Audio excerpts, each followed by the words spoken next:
Netflix have really been pushing their new upcoming show, Glow, and it's now been out, and though I am slightly late to this show, I finally started it today, and I have to say, I really am enjoying it, which is something I didn't really expect. So let's get into what Glow is all about. Glow stands for Gorgeous Ladies of Wrestling, and it is based on a real show that was in the 80s of the same name.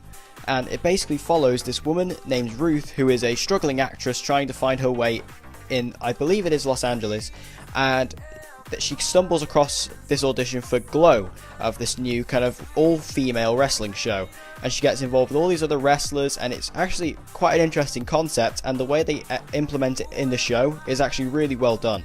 I really like how they set up a specific rivalry in this. They set it up in episode 1, and they just straight out for the gates from the pilot, you get this rivalry between these two specific characters. And I won't mention who they are just for spoilers, and I don't want to ruin it for you guys if you haven't watched this show yet.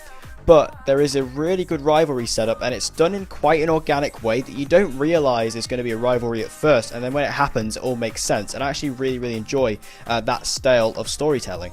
The show is also very 80s, extremely 80s. I mean, it is set in the 80s, and I really like how it has all the special, theme music. I love 80s music, and it is full of that.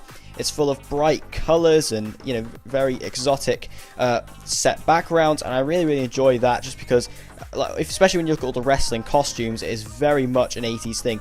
And also, the show has a slight film grain to it that gives it that extra edge as if it's from the 80s, and that is a really nice stylistic choice. So I think I'm definitely going to stick with Glow to the end. It's a very fun and entertaining show. It's also a very quick and easy watch. It's only 10 episodes, and each episode is 30 minutes long. So it's a very fun show, and I'm very much enjoying it so far. Stay tuned on the channel for the review. Also check out the Cine Chat YouTube channel, and check out next week's episode of the Cine Chat podcast, which is actually, it's this week's episode of the Cine Chat podcast, where me and Nick should be talking about this as he's watching it as well. So thank you guys for watching. I hope you enjoyed the video, and I'll see you guys for the review and the podcast.